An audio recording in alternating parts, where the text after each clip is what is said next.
Lalu Allah pun mencabut kenikmatan yang telah Dia anugerahkan kepada mereka. Dan disitulah negeri Sabah mengalami sebuah kehancuran. Negeri itu hancur akibat bangsanya yang tidak bersyukur dan berpaling dari agama Allah. Mereka ditenggelamkan oleh kekufuran dan kekafiran serta kemewahan hidup duniawi. Awal runtuhnya negeri Sabah terjadi ketika hancurnya bendungan Ma'rif yang sudah dibangun Ratu Bilqis kala itu.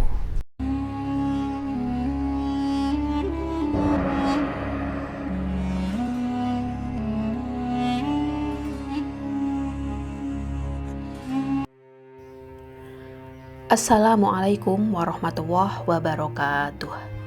Diketahui sosok Ratu Bilqis yang mempunyai nama asli Talaqom, yang pintar dan cantik, dan memiliki jiwa seorang pemimpin.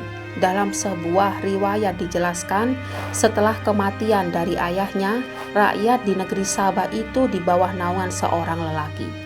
Namun, lebih jelasnya lelaki itu siapa belum diketahui hingga saat ini. Namun, kepemimpinannya mendatangkan sebuah kehancuran. Kala itu Ratu Bilqis akhirnya mau tidak mau harus turun tangan dan mengambil alih kepemimpinannya dengan tujuan untuk tetap mempertahankan kemakmuran peninggalan ayahnya. Ayahnya sendiri bukan orang sembarangan. Ia merupakan raja yang besar dan tidak ingin menikah dengan penduduk Yaman.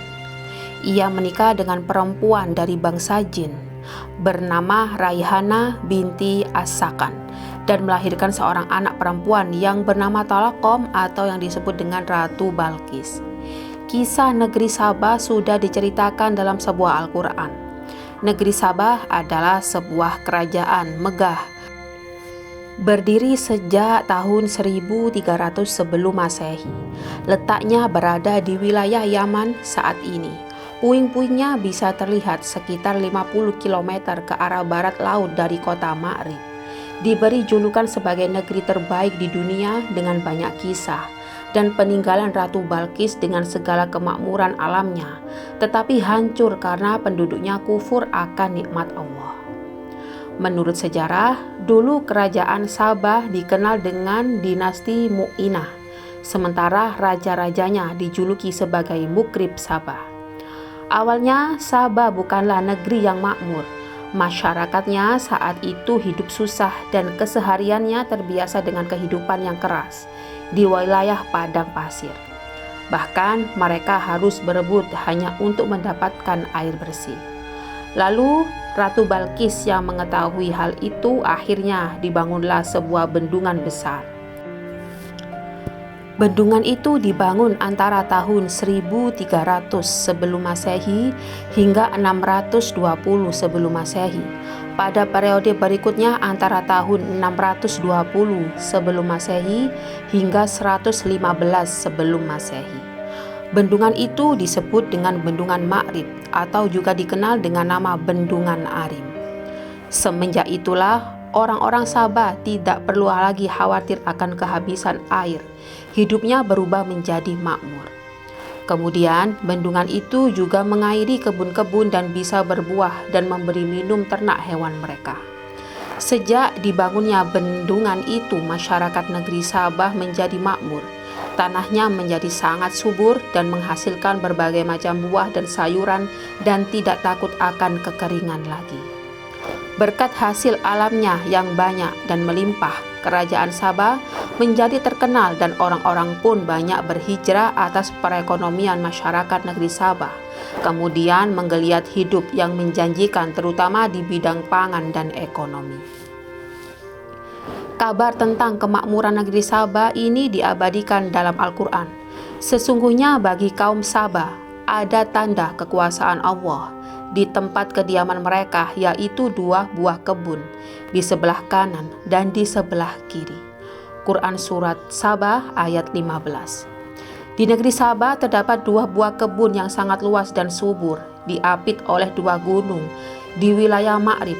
Bahkan dikisahkan Qatadah dan Abdurrahman bin Zaid rahimahullah, apabila ada seseorang yang masuk ke dalam kebun tersebut dengan membawa keranjang di atas kepalanya, Ketika keluar dari kebun itu, keranjang tersebut akan penuh dengan buah-buahan tanpa harus memetik buah tersebut, dikarenakan saking suburnya kedua kebun tersebut. Dahulu penduduk di kota Sabah menyembah matahari dan bintang-bintang. Setelah Ratu Balkis memeluk agama Islam, barulah mereka ikut menyeru memeluk agama Islam yang dibawa oleh Nabi Sulaiman alaihi salam kala itu. Dengan seiringnya waktu, kaum Sabah tetap mentauhidkan Allah Subhanahu wa Ta'ala. Namun dengan segala kemakmuran yang didapat akhirnya membuat mereka lupa dan lalai.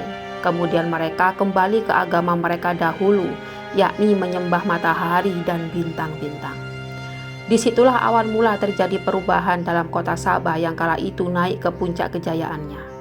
Sebanyak 13 orang Rasul telah Allah utus kepada mereka agar kembali ke jalan yang benar, namun semuanya mereka hiraukan. Mereka tetap tidak mau kembali ke agama Allah, yakni agama Islam. Lalu Allah pun mencabut kenikmatan yang telah Dia anugerahkan kepada mereka. Dan disitulah negeri Sabah mengalami sebuah kehancuran yang sangat hebat. Negeri itu hancur akibat bangsanya yang tidak bersyukur dan berpaling dari agama Allah. Mereka ditenggelamkan oleh kekufuran dan kekafiran serta kemewahan hidup duniawi. Awal runtuhnya negeri Sabah terjadi ketika hancurnya bendungan Ma'rib yang sudah dibangun Ratu Balkis kala itu. Padahal awal mula kejayaan penduduk Sabah dari sebuah bendungan tersebut.